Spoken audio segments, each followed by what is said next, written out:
Bueno, hola, muy buenas noches a todos.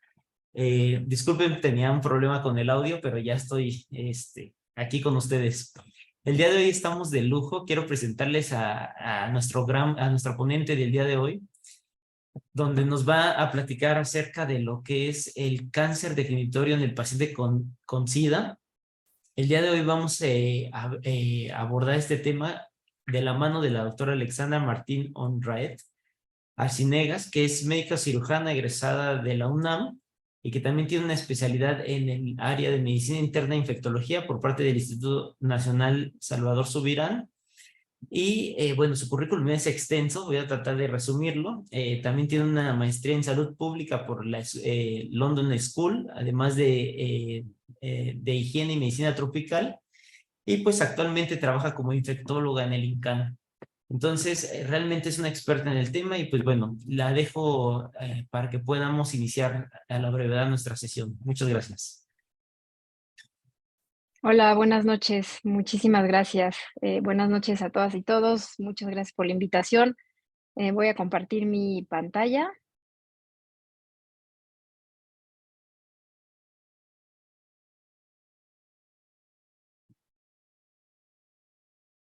Listo, perfecto.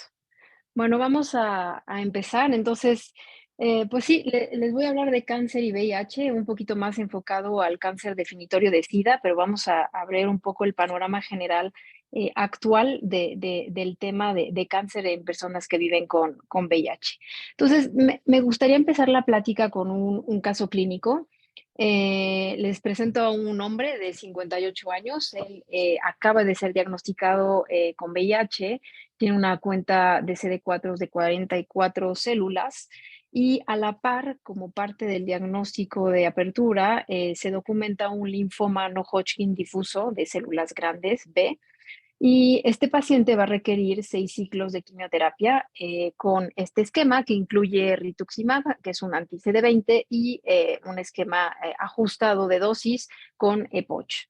Como datos importantes extra, es un paciente fumador, tiene un índice tabáquico de 19 y pues además tiene más de 50 años, tiene diabetes, está en tratamiento con metformina y es hipertenso. Entonces, tenemos un paciente que vive con VIH, que tiene más de 50 años, tiene comorbilidades, tiene una cuenta muy baja de CD4 y tiene un linfoma no Hodgkin. Y de ahí surgen varias preguntas que son un poco las que quiero abordar durante esta plática. Entonces, la primera pregunta es, en este paciente, ¿cuál sería el mejor momento para iniciar antirretrovirales? ¿Cuál sería el mejor momento para iniciar quimioterapia? ¿Hay alguna clase de antirretrovirales que esté recomendada en su caso en particular? ¿Se necesita ajustar la quimioterapia por las condiciones de base que tiene? ¿Requiere alguna profilaxis especial? ¿Requiere escrutinio de alguna otra neoplasia por la edad que tiene, por las comorbilidades? Entonces, esto es un poco lo que vamos a estar abordando, vamos a contestar todas estas preguntas y para empezar les quisiera mostrar un poco la epidemiología de cómo ha ido modificándose la mortalidad en las personas que viven con VIH en los últimos años, sobre todo desde el advenimiento de el uso de terapia antirretroviral combinada, ¿no?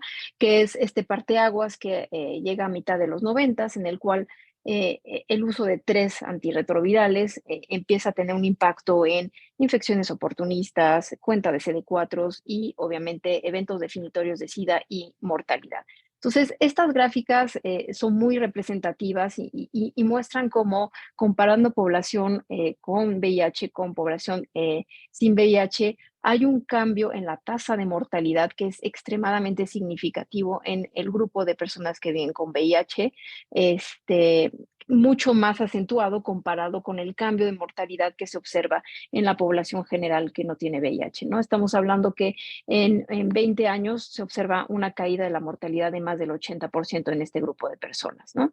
Y cuando vemos la mortalidad relacionada específicamente a eventos asociados a SIDA, vemos como también se observa una caída del 95% de las muertes asociadas a SIDA. Entonces, las personas que viven con VIH empiezan a fallecer por otras causas y mucho menos por eventos definitorios de SIDA.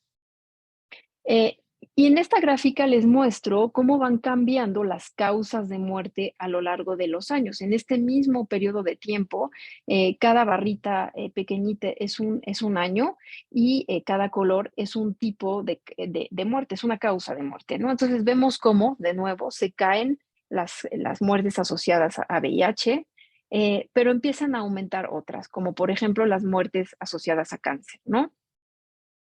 Eh, la caída de las muertes relacionadas a VIH baja de un 80 a un menos de 30% y el cáncer no asociado a SIDA aumenta de estar en un 1% hasta un 17%. Y aquí empiezan a aumentar los cánceres que no son definitorios de SIDA y esto vamos a entrar un poquito más a detalle a continuación. Entonces, ¿esto por qué se debe? O sea, uno, pues, se están muriendo menos por eventos asociados a SIDA, entonces obviamente esto permite que vivan más tiempo y envejecen, ¿no? Y entonces empiezan a fallecer por otras causas. Y vemos aquí cómo claramente ha habido un aumento en la proporción de personas que viven con VIH que tienen más de 50 años. Por definición, generalmente escogemos 50 años como hablar de una población que está envejeciendo con VIH. Y como pueden ver, estos son datos de la cohorte de Casanet. La cohorte de Casanet son reportes epidemiológicos y estudios que se hacen en Latinoamérica y el Caribe. Y aquí vemos cómo en esta población empieza a haber un aumento de ser un 8% de todas las personas que viven con VIH en el 2000, pasó a ser una de cada cuatro que tienen más de 50 años, ¿no? Y esto obviamente se acompaña de que van a empezar a tener más enfermedades no comunicables y vemos un aumento de las enfermedades no comunicables a lo largo del tiempo y cómo empieza a haber más y más personas que van a tener dos o más comorbilidades, que es el término que hablamos de multimorbilidad. Entonces, obviamente las personas envejecen, las personas tienen más comorbilidades y por lo tanto, como hay un grupo de personas mayores, va a haber más proporción de cáncer como patologías, ¿no? Y vemos aquí cómo, de nuevo, empieza a aumentar los grupos de edades de 50 a más de 60 años y a la par cómo empieza a haber una proporción mayor de cáncer, sobre todo no asociado a SIDA, ¿no? Y vemos cómo aquí, de ser la causa principal de cáncer, los eventos definitorios de SIDA, hay una caída importante de estos cánceres definitorios de SIDA y la proporción disminuye y se empieza a mantener y es lo que estamos viendo más o menos ahora. Entonces, ¿cuáles son los tipos de cáncer en personas que viven con VIH? Estos son algunos de los que más frecuentemente se están reportando. Pongo en rojo los que son asociados a VIH por definición, que son el sarcoma de Kaposi, el cáncer cervicouterino invasivo y el linfoma no Hodgkin, ¿no? Que están claramente asociados a una inmunosupresión importante con una cuenta de CD4 muy bajita, ¿no? Y a la par, con este aumento de cánceres no definitorios de SIDA, empezamos a ver más linfomas de Hodgkin, más cáncer pulmonar. Hay algunas cohortes, sobre todo europeas, donde el cáncer de pulmón es el más frecuente de los cánceres definitorios de SIDA y el cáncer anal, que también es una causa frecuente asociado a BPH. Entonces, ¿cómo se diferencian estos dos grupos, no? Tenemos pacientes que van a presentar neoplasias estando en tratamiento antirretroviral, que son las no asociadas a SIDA, y tenemos pacientes que van a presentar neoplasias como causa del diagnóstico del VIH, ¿no? Y como pueden ver, suele haber diferencias importantes en la edad al diagnóstico del cáncer. Generalmente los pacientes que se diagnostican con linfoma no Hodgkin, con cáncer cervicouterino, con sarcoma de Kaposi van a ser más jóvenes que los pacientes con otro tipo de cáncer. Las cuentas de CD4 son claramente mucho más bajas porque son pacientes que la mayoría de las veces no están en tratamiento, ni siquiera saben que tienen VIH. El tiempo de diagnóstico de VIH es muchísimo menor. En cambio, en los cánceres no definitorios, son pacientes que ya están diagnosticados desde hace años, están en tratamiento y pueden tener en promedio 3 años en tratamiento antirretroviral. Y por lo mismo, la mayoría de los pacientes con cánceres no definitorios van a ser pacientes que ya están con una carga viral indetectable, a diferencia de los pacientes con cáncer definitorio. En este estudio que hace también Casanet, realmente no se ve un impacto importante en mortalidad, simplemente son algunas características diferentes. Ahora, ¿cuáles son los factores de riesgo para desarrollar cáncer en las personas que viven con VIH? Hay varios grupos de factores. Los primeros son los tradicionales, como el hábito del tabaco, el hábito del alcohol, que suelen ser más prevalentes en las personas que viven con VIH. Y hay reportes que muestran que es un poquito más difícil suspender el hábito, ¿no? Y esto hace que la prevalencia se mantenga más alta. Están todos los factores asociados al mismo virus, están los efectos directos oncogénicos del virus, está toda la inmunosupresión secundaria a la linfopenia, que es la característica del sarcoma de Kaposi y del linfoma no Hodgkin. Está toda la inflamación crónica que se asocia a la infección por VIH y toda esta parte de activación inmune que a pesar de lograr tener cargas indetectables y una cuenta CD4 es buena, se ha descrito en estos pacientes que viven con VIH, ¿no? Este estado proinflamatorio que también favorece que haya oncogénesis. Y el otro factor importante es que suele haber una coinfección de VIH con otros virus por ser la misma ruta de transmisión. Y estos otros virus oncogénicos, como Epstein-Barr, hepatitis C, hepatitis B, son los que van a aumentar el riesgo de presentar neoplasias asociadas a este tipo de virus. Y se ha visto que en la población que vive con VIH, la coinfección puede ser hasta un 40% comparado con 4% en población general, hablando principalmente de Epstein-Barr. Entonces sí, pues es la misma ruta de transmisión, es esperable que estén más coinfectados y también se ha visto que hay cierto grado de susceptibilidad que es mayor en la población que vive con VIH y los hace tener más riesgo de infectarse de otros virus. Eh, ¿Por qué es importante abordar este tema desde el punto de vista del infectólogo?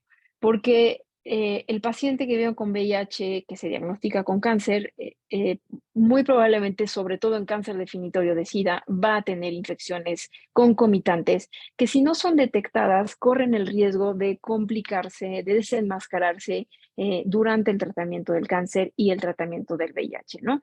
Este es un estudio, este que les estoy mostrando es un estudio que hizo la doctora Cárdenas ahí en el INCAN. Ella analizó los linfomas que viven con VIH que tenemos en el INCAN en un periodo de 10 años. Y justamente la idea era ver un poco la asociación de infecciones en este grupo de pacientes. Y lo que ella documentó es que el 25%, o sea, uno de cada 4 pacientes que se diagnostica con VIH y cáncer, va a tener una infección oportunista al momento del diagnóstico del cáncer, ¿no? Estamos hablando principalmente de linfomas, de cánceres hematológicos. Y 30% van a tener infecciones que no son oportunistas. Entonces, esto obliga a que hagamos una evaluación basal muy exhaustiva para descartar un proceso infeccioso que esté siendo concomitante al cuadro del VIH y del cáncer. Y la otra cosa es que el seguimiento del paciente con cáncer ya cuando está en tratamiento requiere también un seguimiento multidisciplinario porque va a ser muy frecuente que presenten por lo menos alguna complicación infecciosa durante su tratamiento con quimioterapia, ¿no? El 60% de los pacientes que se revisaron en esta cohorte del INCAN tenían alguna complicación infecciosa no oportunista, o sea, fíjense cómo realmente las oportunistas fueron mucho más frecuentes al inicio, cuando el paciente aún no está en el tratamiento antirretroviral, cuando tiene apenas se está haciendo el diagnóstico.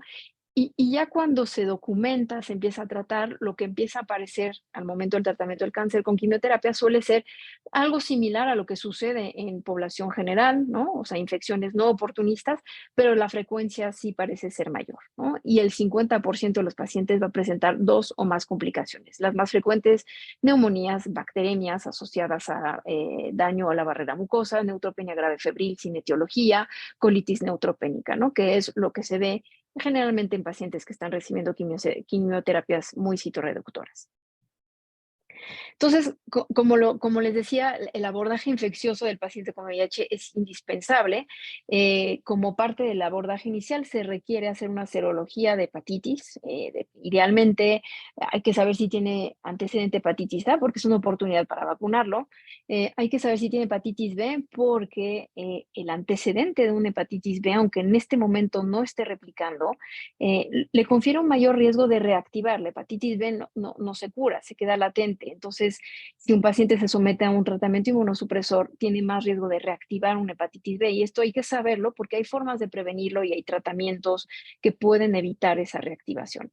Y la hepatitis C, porque la hepatitis C tiene tratamientos actualmente muy efectivos, antivirales que están disponibles, que son gratuitos y que permiten erradicar, curar al paciente y que tenga muchísimo mejor resultado en cuanto a su manejo del cáncer y su evolución del VIH. Necesitamos saber si el paciente tiene antecedente de sífilis, hay que hacer una búsqueda intencionada también de virus de papiloma humano. Entonces, todo esto se tiene que hacer a la par en pacientes aunque estén asintomáticos. Y si el paciente tiene menos de 200 CD4, tenemos que buscar activamente infecciones oportunistas, como siendo México, ¿no? Zona endémica para histoplasma, necesitamos descartar histoplasmosis, criptococosis, ya está documentado también el escrutinio con el antígeno sérico y el impacto que esto tiene en mortalidad. Se requiere una valoración por oftalmología para descartar retinitis por CMV. ¿Por qué? Porque desgraciadamente seguimos viendo pacientes que llegan con una pérdida de la visión por tener una exacerbación, un CIRI por una retinitis por CMV que no se diagnosticó al momento basal antes de iniciar antirretrovirales, ¿no? Entonces, estos pacientes se benefician de un tratamiento y hay formas de evitar estas complicaciones si hacemos este abordaje basal. Y obviamente el papel del mielocultivo en el contexto de un paciente con pancitopenia, con CD4 bajos, también es muy importante para detectar patógenos oportunistas. Entonces, esta diapositiva que les muestro es un poco para contestar la pregunta de qué hago con los antirretrovirales en mi paciente con cáncer, ¿no? O sea, lo acabo de diagnosticar, tiene VIH, tiene cáncer, ¿qué hago? ¿Lo hago todo al mismo tiempo? ¿Me espero primero a la quimio? ¿Es más urgente el cáncer? ¿No? Esto simplemente les refleja el impacto en mortalidad que tuvo en Kaposi y en linfoma no Hodgkin el uso de los antirretrovirales cuando se empezaron a utilizar las terapias combinadas, ¿no?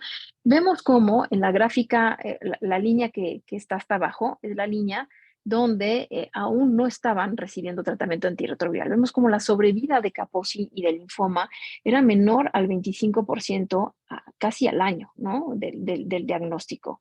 Y conforme empiezan a aparecer las terapias antirretrovirales y empezamos a tener mejores terapias antirretrovirales, vemos cómo la mortalidad de estas dos neoplasias ha mejorado de una forma drástica, ¿no? Entonces, claramente esto muestra cómo el tratamiento antirretroviral es un parteaguas también en el pronóstico de las neoplasias asociadas a SIDA, ¿no? Entonces, definitivamente, si un paciente ya está en el tratamiento antirretroviral y le diagnostico una neoplasia, no debo de suspender antirretrovirales.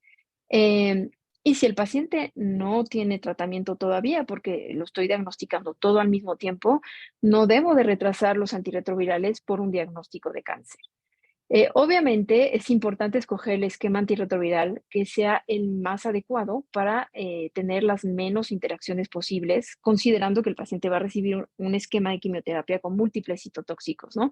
Afortunadamente ya estamos en un momento en el cual los esquemas de antirretrovirales que tenemos son muchísimo más amistosos y sufrimos mucho menos por las interacciones que puedan presentar. Pero bueno, cuando decidimos qué esquema antirretroviral escoger, tenemos que tener en cuenta varios aspectos importantes y uno de ellos es esto de las interacciones farmacocinéticas. Si yo estoy en un paciente con un metabolismo normal, el metabolismo va a suceder principalmente en el hígado la mayoría de las veces y va a hacer que el fármaco que yo estoy administrando vaya disminuyendo su concentración sérica y voy a tener esta curva donde la concentración va disminuyendo y este es el efecto esperado, ¿no? Si yo administro un medicamento y al mismo tiempo estoy administrando otro que inhibe el metabolismo del primero, del azul, entonces esta disminución en la concentración del medicamento inicial es mucho más lenta, ¿ok? Y mantengo niveles mucho más altos por más tiempo y entonces tengo el riesgo de tener toxicidad. Y esto es algo que puede impactar, por ejemplo, en el caso de cáncer, si tengo más toxicidad por la quimio, pues voy a tener neutropenias más profundas, ¿no? Y esto tiene impacto en el riesgo de infecciones que pueda tener el paciente. Y si en cambio yo estoy combinando mi tratamiento con un medicamento que induce el metabolismo, sea, trabaja más rápido, entonces voy a llegar a una concentración baja mucho más rápido, mis niveles se van a caer mucho más rápido y esto va a impactar en la efectividad de mi primer medicamento, ¿no? Y esto hace que entonces mi quimio no funcione y entonces tiene impacto en la respuesta oncológica que tenga mi paciente. Y esto es importante porque, sobre todo hasta hace unos años, sí teníamos importantes interacciones de metabolismo, sobre todo con los inhibidores de proteasa, ¿no? Y el gran ejemplo es ritonavir. Ahora tenemos esta misma situación con cobicistat, que son estos inductores para mantener el fármaco antirretroviral con dosis mayores. Entonces, estos medicamentos inhiben el citocromo P450 y va a suceder justamente lo que estamos viendo acá, ¿no? Al haber una inhibición, el medicamento se mantiene a dosis a niveles más altos más tiempo y tengo un riesgo de toxicidad. Y en cambio, los no nucleósidos inducen el metabolismo y tenemos el efecto adverso. ¿Qué pasa con los inhibidores de integrasa? Ellos no pasan por estas vías de metabolismo, ellos sí son sustratos de esta enzima, que es la UGT, que puede ser alterada por la rifampicina y por eso necesitamos hacer ajustes de dosis con los inhibidores de integrasa cuando estamos utilizando rifampicina. Pero la ventaja es que no tienen el mismo problema que los IPs y los no nucleósidos en cuanto a las interacciones con el citocromo P450. Entonces, ¿qué va a pasar cuando estamos usando un IP? Pues tenemos una potente inhibición del citocromo, los fármacos van a mantenerse más altos, va a haber mayor toxicidad y vemos neutropenias graves más profundas, más tiempo en neutropenia, infecciones más complicados, más tiempo para que se recupere la neutropenia y esto puede hacer que se retrase el siguiente ciclo o que el hematólogo decida dar una dosis más baja para que el paciente la tolere y esto tiene un impacto importante también en la respuesta oncológica. Y por el otro lado, con los no nucleósidos podemos tener el efecto inverso en cual los niveles de quimio son más bajos y podemos tener una falla terapéutica oncológica. Con los inhibidores de integrasa tenemos mucho menos interacción, siempre y cuando no estén combinados con el cobicistat. Sí es importante que vigilemos otro tipo de interacciones como son el uso de antiácidos, y con los nucleósidos tenemos que estar vigilando función renal, pero no sufrimos del problema anterior, ¿no? Entonces, siempre esto es algo que hay que tomar en cuenta. Ahora, actualmente, el tipo de esquemas de primera línea que tenemos, que son prácticamente inhibidores de integrasa, no vamos a tener tanto este problema, pero eventualmente podemos tener un paciente que tenga alguna resistencia que impida que use inhibidores de integrasa o que esté en falla. En ese paciente sí es necesario estar utilizando inhibidores de proteasa y tenemos que tomar esto en cuenta. Y aquí les muestro un par de estudios que reflejan justamente cómo sí impacta el antirretroviral en la sobrevida del paciente, ¿no? Como pueden ver, sobre todo en el caso de los IPs, vemos como la sobrevida a un año en pacientes con VIH y linfoma tratados con quimio es menor en el grupo de pacientes con un esquema con un inhibidor de proteasa comparado con un no nucleósido. Y lo mismo pasa cuando hablamos de eficacia de antirretrovirales, como el grupo que está con inhibidores de proteasa tiende a tener menos supresión virológica comparado con otros grupos de antirretrovirales. Estos son solo algunos ejemplos de potenciales interacciones con quimioterapias que son utilizadas para neoplasias que se ven en pacientes que viven con VIH. Entonces, definitivamente no se trata de aprenderse todo esto. Afortunadamente, tenemos aplicaciones actualmente que son extremadamente fáciles de usar, como esta de Liverpool, y lo único que tenemos que acostumbrarnos es a checar interacciones. Tiene que ser parte de nuestra consulta diaria con el paciente con VIH, no solo con cáncer, sino siempre estar checando interacciones y asegurarnos de que no puede haber una interferencia con la eficacia del tratamiento de la quimioterapia en estos pacientes. ¿Qué otra cosa es importante saber? Aquí les muestro un poco la dinámica en niveles de CD4 de pacientes con sarcoma de Kaposi y linfoma no Hodgkin que fueron tratados con quimioterapia en el INCAN. Este es un estudio que hizo la doctora Latorre, donde ella justamente trató de ver cómo se comportaban a lo largo de toda la quimioterapia los CD4, cuánto tiempo tardan en empezar a mejorar, ¿no? Porque a veces podemos tener pacientes que inician el tratamiento oncológico con unos CD4 mayores de 200, bastante decentes, ¿no? pero si les damos seguimiento, esos CD4 van a tender a ir para abajo, ¿no? Entonces, aquí solo es para mostrar cómo, obviamente, durante todo el periodo de la quimioterapia van a ir subiendo lentamente, pero como pueden ver, se mantienen bastante bajos, generalmente por abajo de 200, sobre todo en los linfomas, y empiezan a subir hasta después de haber terminado la quimioterapia. Entonces, esto es importante en términos de profilaxis, ¿no? Y una de las prácticas que hacemos en el INCAN es dejar a los pacientes con el Bactrim profiláctico, aunque inicialmente no tengan realmente menos de 200 CD4 al iniciar la quimio, ¿no? A veces no forzosamente vamos a tener un seguimiento de CD4 mensual durante toda la quimioterapia, pero sí es importante saber que los CD4 van a bajar, ¿no? Y que probablemente vayan a tener menos de 200 CD4 a lo largo de su tratamiento con quimioterapia. Y específicamente hablando del linfoma no Hodgkin, que es uno de los principales cánceres definitorios de SIDA, si bien esto es algo que nosotros no forzosamente manejamos como infectólogos, internistas, médicos atendiendo personas que viven con VIH, enfermeros, sí es algo que tenemos que saber porque tiene que ser un abordaje multidisciplinario, ¿no? Y tenemos que estar al pendiente también de este tipo de cosas con el paciente y ya estar con el hematólogo. Y este es un estudio donde se analizó el impacto del rituximab. El rituximab es este anticuerpo monoclonal anti-CD20 que tuvo un impacto en mortalidad tremendo para el manejo del linfoma no Hodgkin, ¿no? La era post-rituximab hubo un levantamiento en sobrevida en los pacientes con linfoma en general, ¿no? No solamente en personas que viven con VIH, ¿no?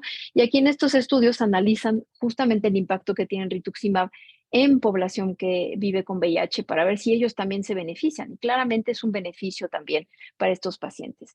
Pero lo que es importante es que este beneficio en mortalidad no se observó en las personas que tenían CD4 por abajo de 50.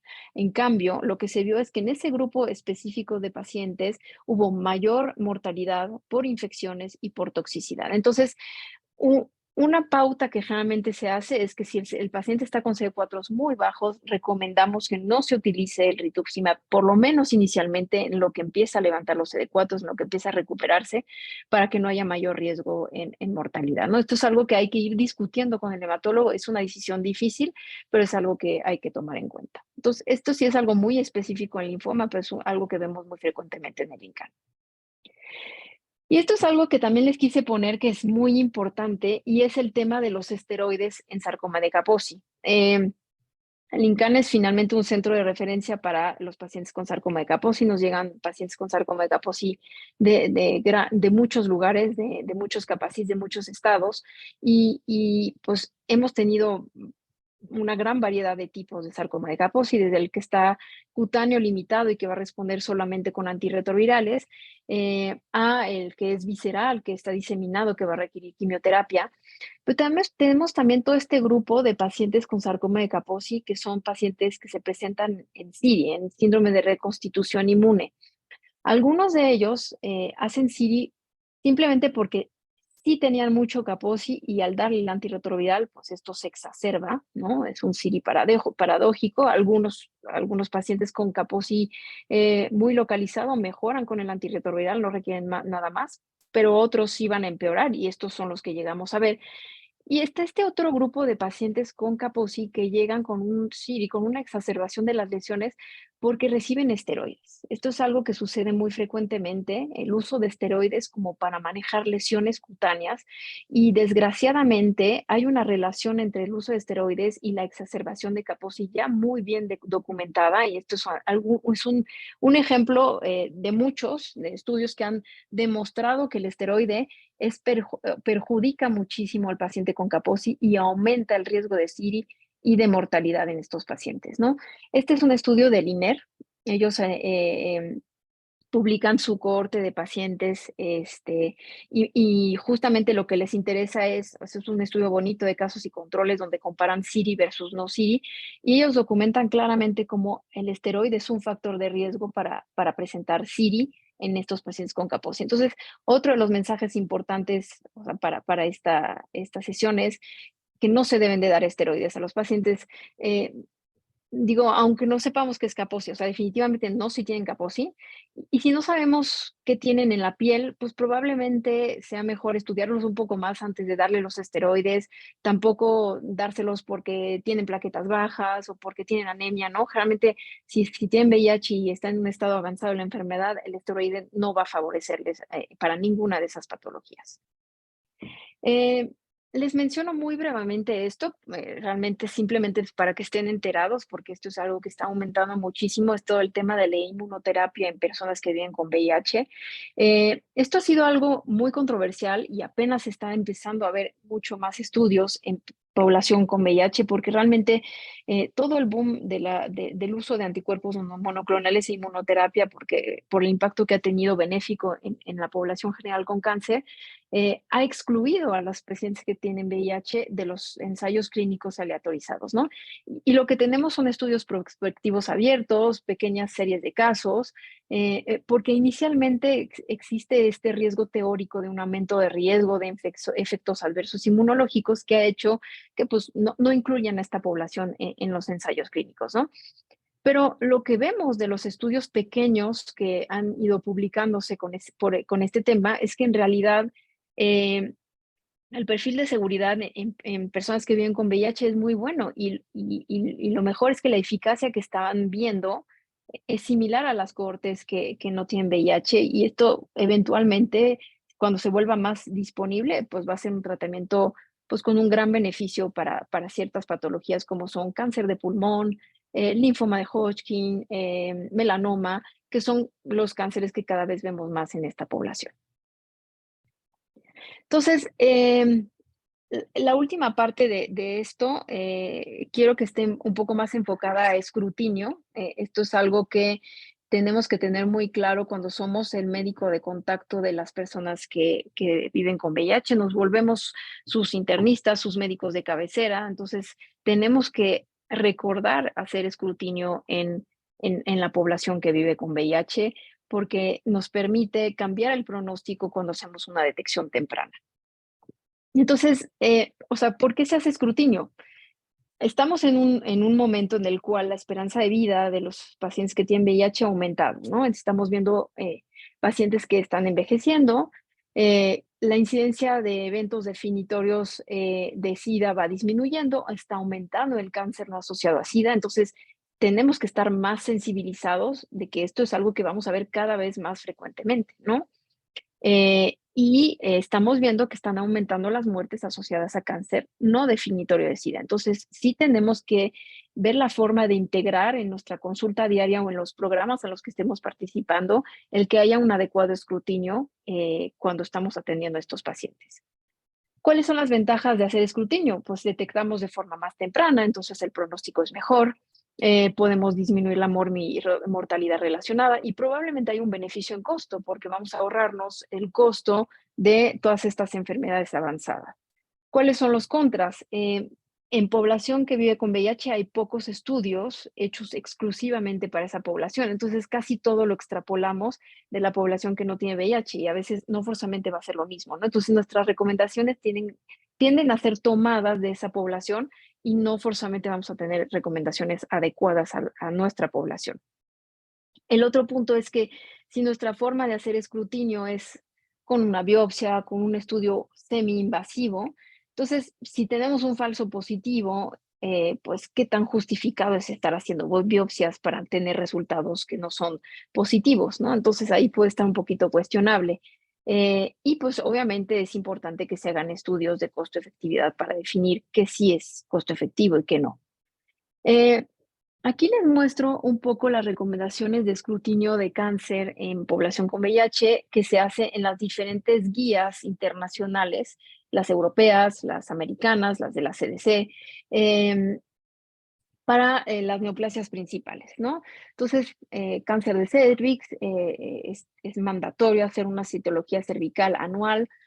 Algunos dicen a partir del diagnóstico de VIH, otros dicen a partir de los 21 años. Generalmente el primer año la recomendación es hacerlo por lo menos cada 6 meses y después anualmente.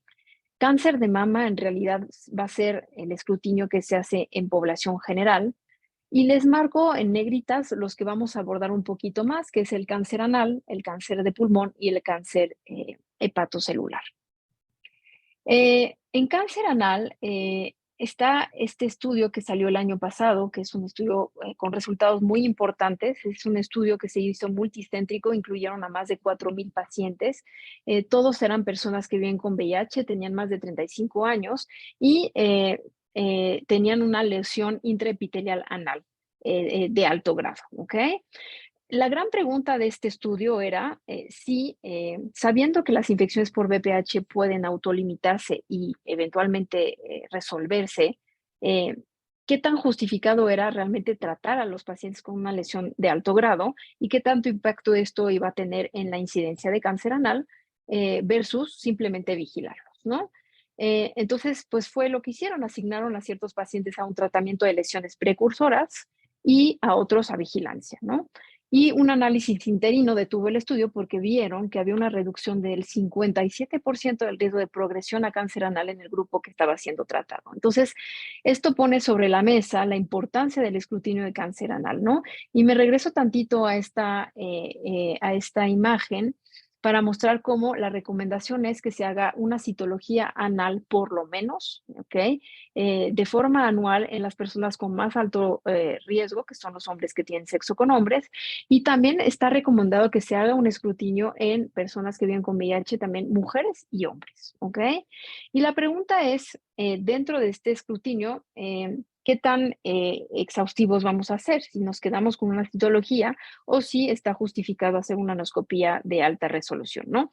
La anoscopía de alta resolución es más específica, va a tener resultados con una biopsia que nos permiten clasificar, eventualmente documentar carcinoma in situ.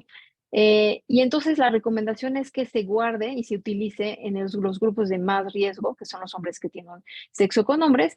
El problema de la anoscopía de alto riesgo es que es un estudio que no vamos a tener disponible en cualquier lugar, ¿no? Entonces, existen ciertos centros especializados con médicos certificados, realmente son pocos. En Ciudad de México tenemos la fortuna de tener más opciones para eso, pero en los estados de la República se vuelve más difícil.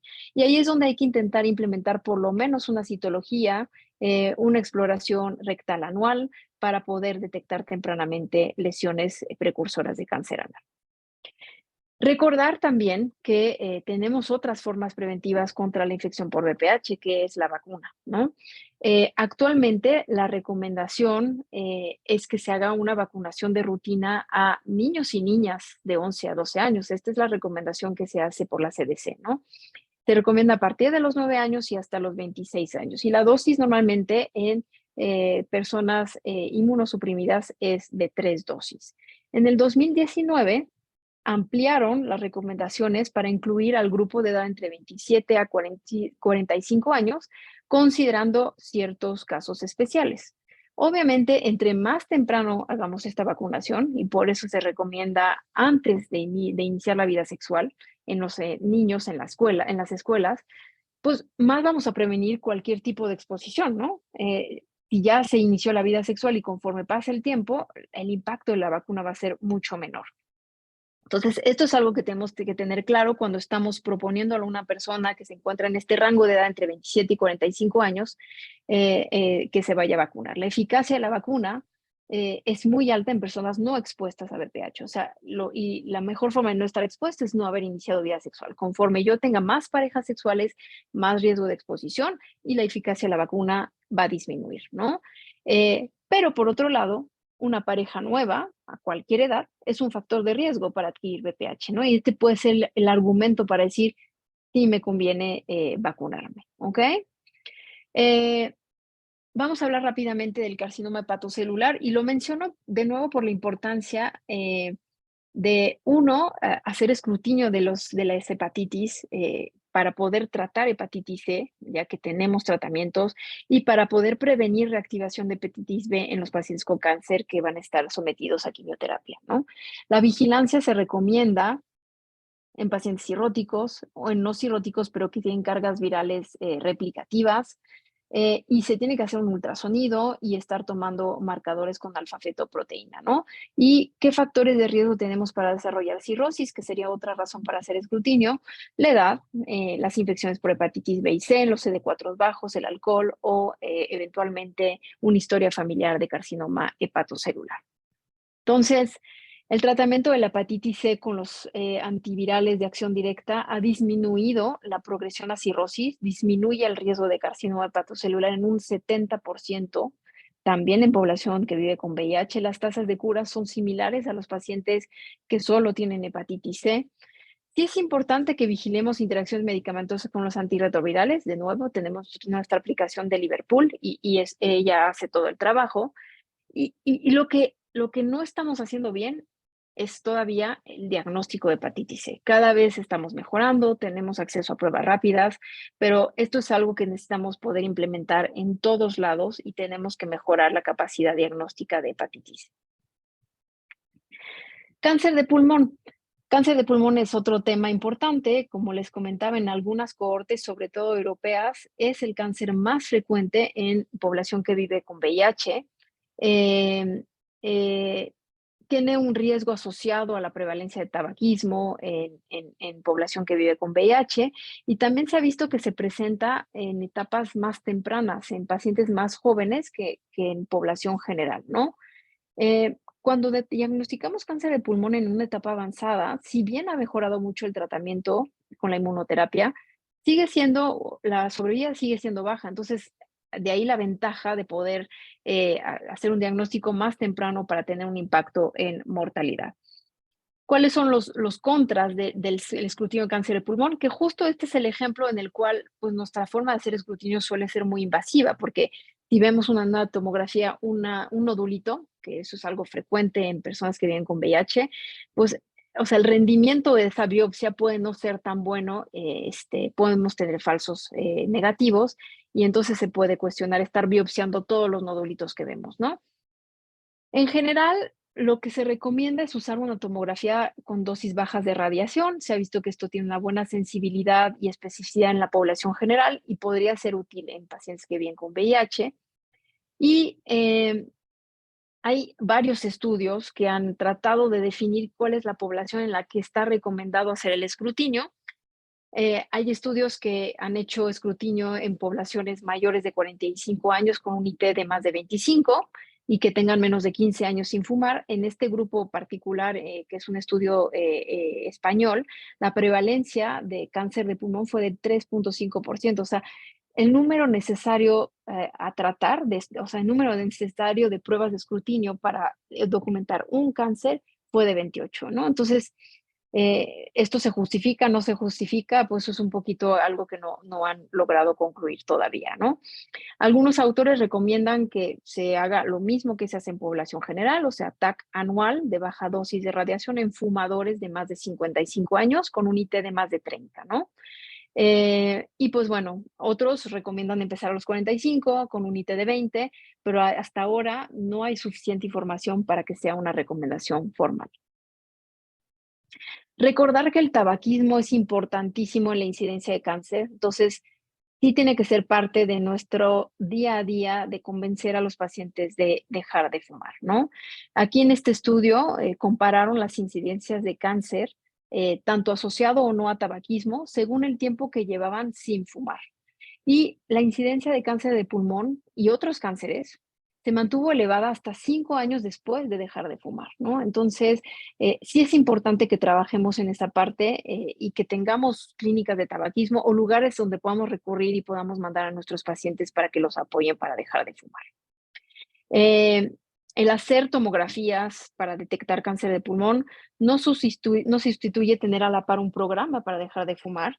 Y bueno, como todo, obviamente lo ideal es que estos programas estén integrados en la atención cotidiana del paciente que vive con VIH, ¿no?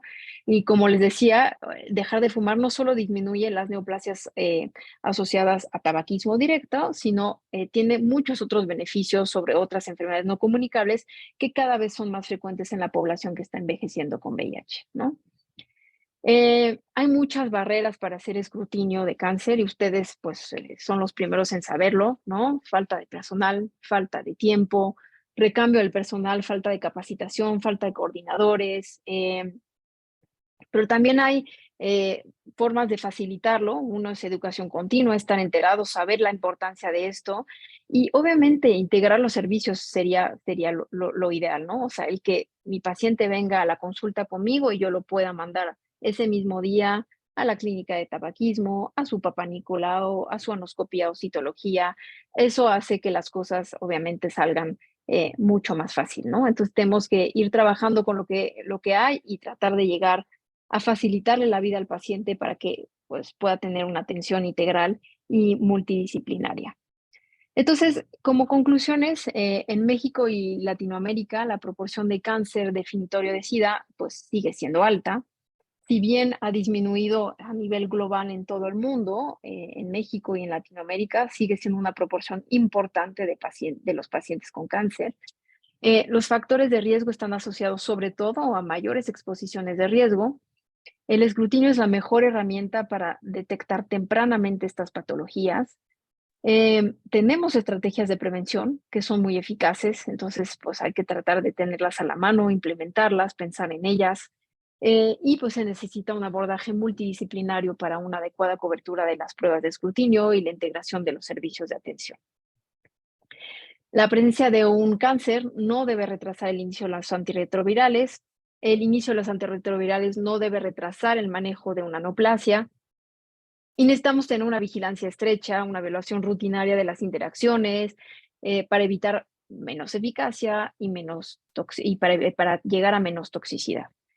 Tenemos que pensar en los CD4, considerar profilaxis cuando un paciente está en quimioterapia y pues eso sería todo. Les agradezco mucho y no sé si tengan alguna duda.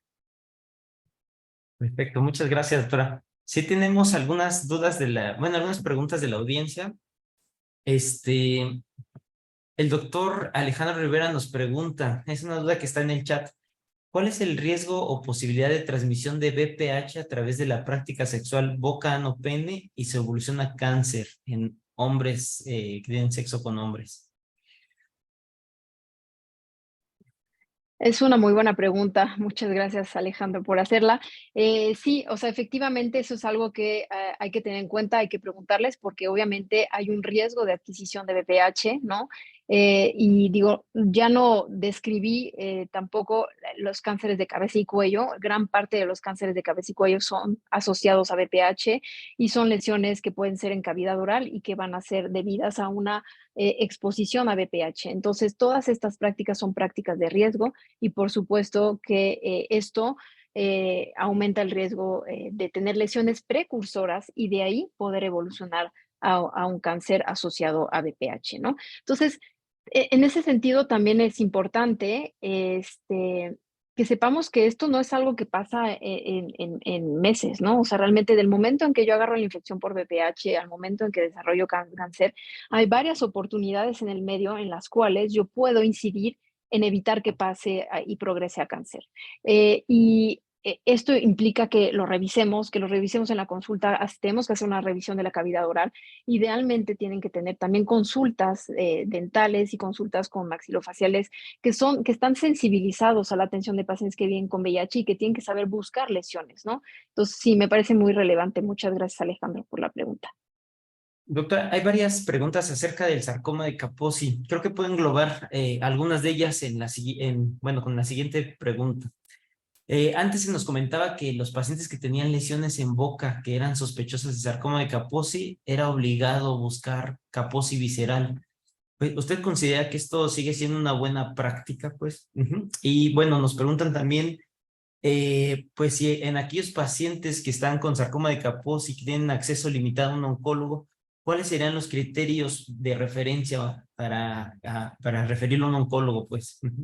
Si no lo tenemos a la mano.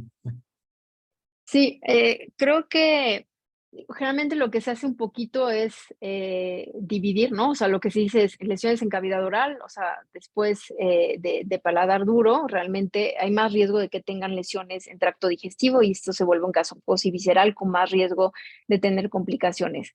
Yo diría que en general cualquier paciente que tenga lesiones en cavidad que lleguen hasta a nivel de la laringe y obligan a hacer una valoración más profunda, obligan a una endoscopía para descartar que haya en tracto digestivo y que haya un Kaposi visceral, que va requiriendo un seguimiento mucho más cercano, ¿no?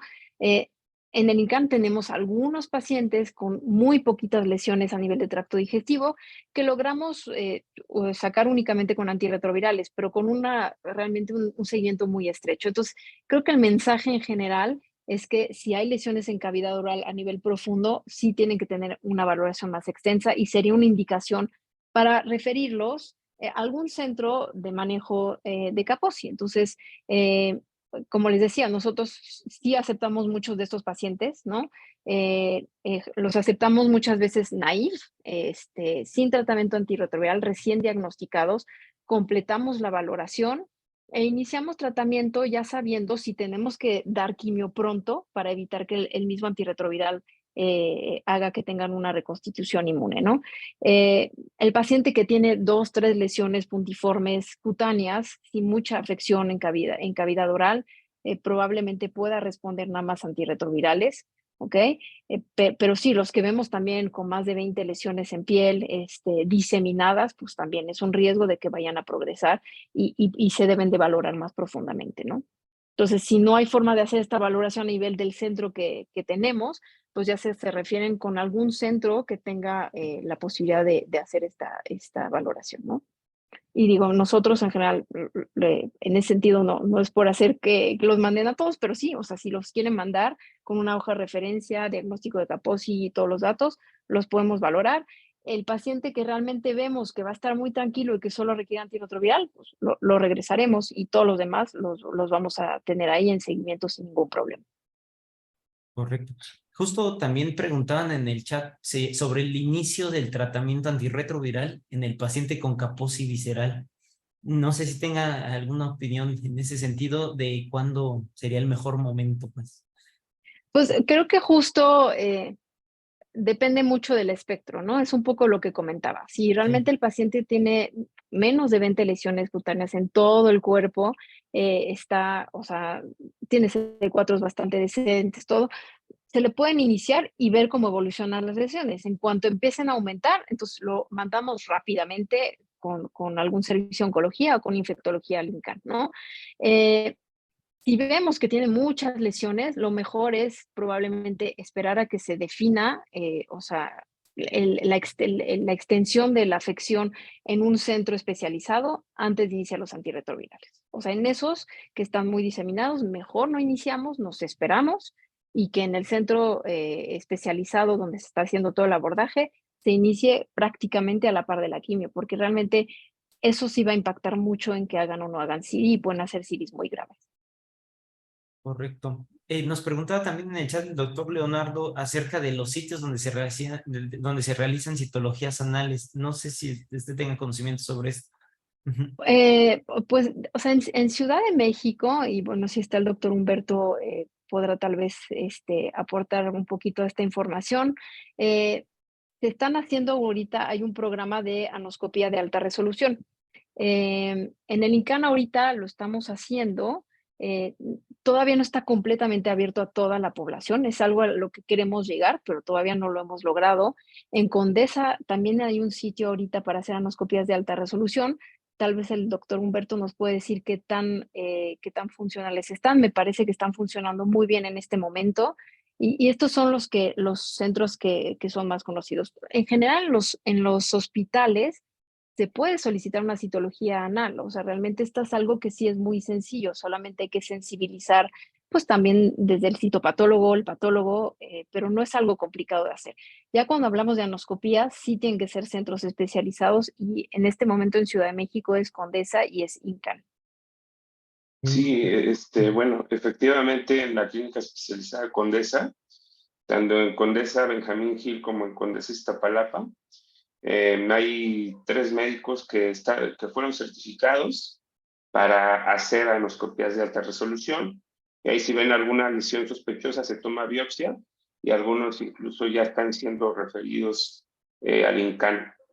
Entonces, pues sí, si tienen algún paciente que tengan sospecha Ustedes saben que el único criterio para poder estar ahí en la clínica es que pues, no tengan seguridad social, pero sí está el servicio disponible para anoscopias de alta resolución ahí en la clínica. Excelente. Doctor, también nos preguntan, y esta yo creo que es muy interesante, si ha notado en su práctica clínica que los casos definitorios de SIDA han sido más frecuentes posterior al tema de pandemia y los diagnósticos de cáncer también. Sí, pues sí, es una muy buena pregunta y desgraciadamente la respuesta es sí. De hecho, nosotros hicimos un análisis de cómo llegan los pacientes al INCAN, y el INCAN es un foquito chiquito y obviamente en muchos lugares está mucho, mucho peor, y realmente sí se vio como los CD4 al ingreso, si de por sí llegaban con CD4 bajos, ¿no? Durante la pandemia se vio una caída de los CD4 al diagnóstico de VIH, que refleja cómo están llegando, pues definitivamente, o sea, más progresados en cuanto a que se diagnostican en etapas más avanzadas, ¿no? Y en el momento en que se diagnostican en etapas más avanzadas del VIH, entonces, pues obviamente van a tener más eventos definitorios de SIDA, y esto incluye neoplasias, ¿no? Como los linfomas y sarcoma de Kaposi. Entonces, sí, desgraciadamente sí, la respuesta es sí. Correcto. Finalmente, doctora, nos comentaba un poco acerca de la vacuna contra el virus del papiloma, que realmente pues tiene muy buena eficacia, pero no tenemos un acceso real por ejemplo, en mi hospital, que es un hospital de segundo nivel, hemos tratado de favorecer la vacunación y nos hemos podido acceder a ellas en algunos pacientes, pero el problema es el que no hay abasto a veces de la vacuna, ¿no? No sé si usted nos puede explicar un poquito de cómo es su experiencia ahí en el INCAN. Sí, no, o sea, la realidad, y digo, tal vez me faltó agregar esa parte después de poner la recomendación, o sea, les puse la recomendación ideal, les puse la recomendación de la CDC, que es la más correcta, donde de hecho esa recomendación incluye niños, ¿no? Aquí el programa de vacunación es a las niñas, entonces estamos muy lejos en cuanto a políticas de vacunación en México para poder realmente ampliar la recomendación a incluir niñas y niños adolescentes y poder ampliarla también al grupo de edad, ¿no? Desgraciadamente, fuera de protocolos, o sea, yo he logrado vacunar a través de protocolos, en algún momento en Condesa tenían vacunas, fuera de eso ha sido muy difícil, y los pacientes que logramos que se vacunen lo hacen de forma particular, desgraciadamente. Correcto. Y finalmente, como última pregunta respecto a la inmunoterapia, nos decía datos de que empieza a haber evidencia de que la respuesta es igual. Lo veíamos, por ejemplo, con los pacientes reumatológicos, y a veces cuando utilizamos alguna terapia biológica, no nos va igual. Parece que tienen un efecto un poco negativo respecto a la afectación inmunológica. ¿Ve algún riesgo en el futuro con algunas terapias o en algunos tipos de cáncer en especial respecto al tratamiento con inmunoterapia? ¿O sería O sea, muy... yo creo que no, yo creo que es, o sea, yo creo que es algo que en la balanza tiene más beneficios que riesgos. O sea, y justo hoy me tocó asistir como a otros reportes de una serie que ya ese sí es más un ensayo prospectivo, ¿no? De pacientes con VIH y cáncer que estuvieron recibiendo nivolumab, pembrolizumab, y en realidad los efectos inmunológicos adversos no fueron mayores, ¿no? Y el que tengan la misma eficacia que la población general, pues es un beneficio, ¿no? Entonces, yo creo que sí es algo que vamos a empezar a ver más, y va a empezar a haber más evidencia, y que sobre la balanza hay más pros que contras para utilizarlo en personas que viven con VIH. Y está también toda esta parte muy interesante que ya no les comenté sobre o sea, los anti-PD1 y el impacto que esto tiene en el reservorio de VIH, ¿no? Y cómo pareciera que finalmente esto también se ha estudiado para tratar de disminuir el reservorio, ¿no? Y son estos mismos fármacos. Entonces, podría tener este beneficio extra de poder disminuir el reservorio y tener otro impacto en cuanto a pues, todo este tema de cura, ¿no? Entonces, pues, falta mucho, pero creo que en general, creo que al contrario, se tiene que intentar más incluir pacientes que tienen VIH en estos estudios, porque no deberíamos de excluirlos de los beneficios que tienen estas nuevas moléculas. Correcto. Pues muchas gracias, doctora Alexandra. La verdad es excelente sesión. Le agradecemos mucho por haber participado el día de hoy y pues esto es en extenso de toda la AMBI. Muchas gracias. Con Al esto, contrario, muchas gracias. Buenas noches. muchas gracias.